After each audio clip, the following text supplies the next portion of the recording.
A very good morning, welcome. It's Jeff Laughton online at about 10:30 on Tuesday the 10th of June, and it's exactly 1 week to Royal Ascot. That's my absolute favourite week of the year and somewhere I've been going for the last 40 years. Foolishly 15 years ago they allowed me into the Royal enclosure, and now I have to get suited and booted in top hat and tails and drink Pimm's all week with the wife and some of our friends who are flying from Barbados and the US. It's 5 of the most tiring days in life, with 5 a.m. starts and midnight finishes every day. I describe it at the end of the week as like running a marathon and then being hit by a bus. But I wouldn't miss it for the world, and 4 years ago I had a winner there with one of my horses, which was the most unbelievable thrill. I usually take in Windsor on the Monday on the way down as well to get some practice with the Pimm's drinking. Can you believe it?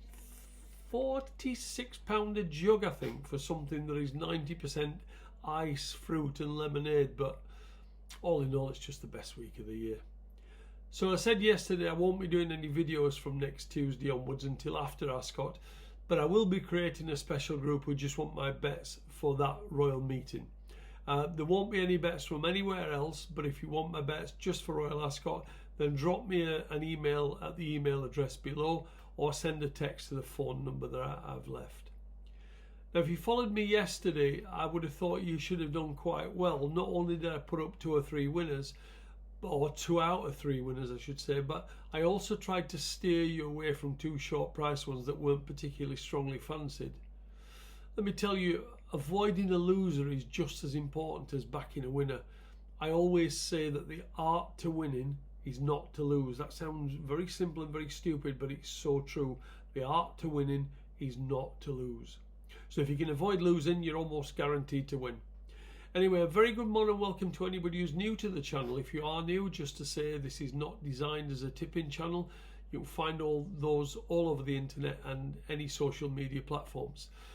This is a channel I set up to try and get you to look at racing differently, and I do get a lot of emails from people who watch the channel, and the thing that comes through to me from their emails all the time is that people say they now look at horse racing differently and bet in different races to what they would normally do. Now that's great, because if you can find the right races to bet in, you set off on the right foot.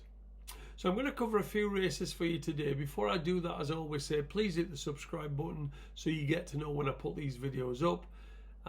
If I can't put them up, you won't be hanging around all day, and if I do put them up early, you can jump in and get the prices earlier.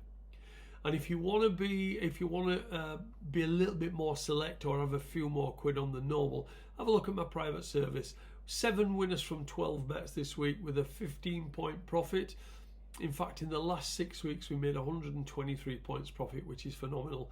Even a small £10 per point bet would have given you a profit of £1,230 in that period. So if you're interested, drop me a line below, jefflaughtonmanagement@gmail.com. Right, let's start Salisbury. In the 2 o'clock, Astrazar of Ed Walker's running a really hot 2-year-old race at Ascot 4 weeks ago. He finished last of 7, beating almost 9 lengths, but he did run well enough for a long way before tiring. He's come forward for that run, and this is a much weaker race. It's a restricted novices, which is down to what the purchase price was. So this is much weaker than that. Now, I haven't played, but I do know they quite like him. In the 3:30, the expected favourite Competizione, if that's an Italian pronunciation, was withdrawn this morning. They were literally putting him on the box when they discovered he had a high temperature, and so was taken out. Now, that's probably saved me, as I would have backed him, and had they have set off, I'm sure they would have run him. That should leave the way clear for either Revelance or Dr. Strangelove. I probably just favour the latter, but it could be tight between the two of them. In the 4:30, John Gosden runs a horse called Crepe Suzette. Now, she's bred to be a lot better than a 77 rated filly, as her mother won the 2014 Nassau Stakes, which is a Group 1 race at Glorious Goodwood in August. She's taking time to come to hand and is improved with each run, but she did a piece of work last week that made connections start to get a little bit excited. If she is going to fulfil what her breeding says she should, then off a mark of 77 short to be winning this.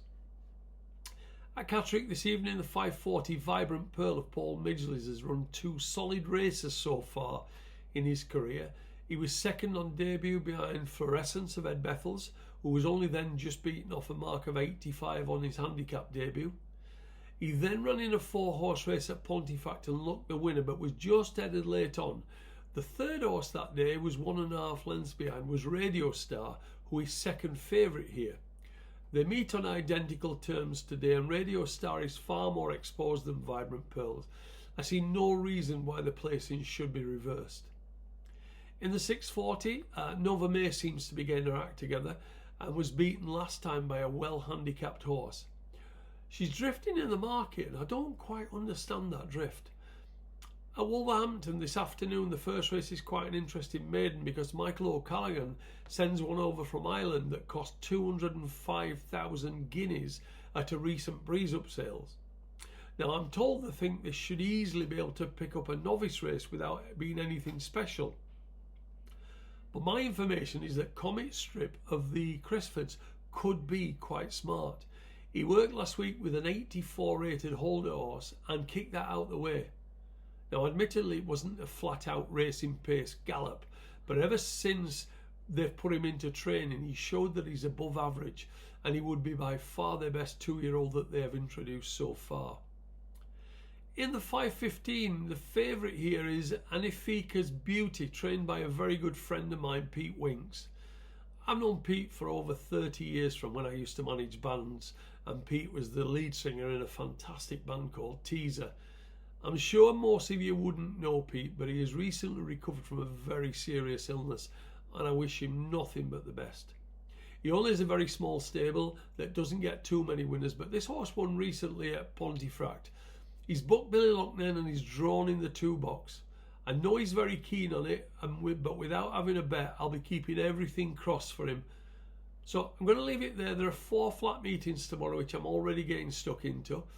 I'll post a video at a similar time tomorrow, but please subscribe if you haven't already, so that you'll know when I put the video up. And if you are interested in my private service, which is doing amazingly well, drop me an email at the email address below, jefflaughtonmanagement@gmail.com, and I will speak to you tomorrow. Thank you for dropping by.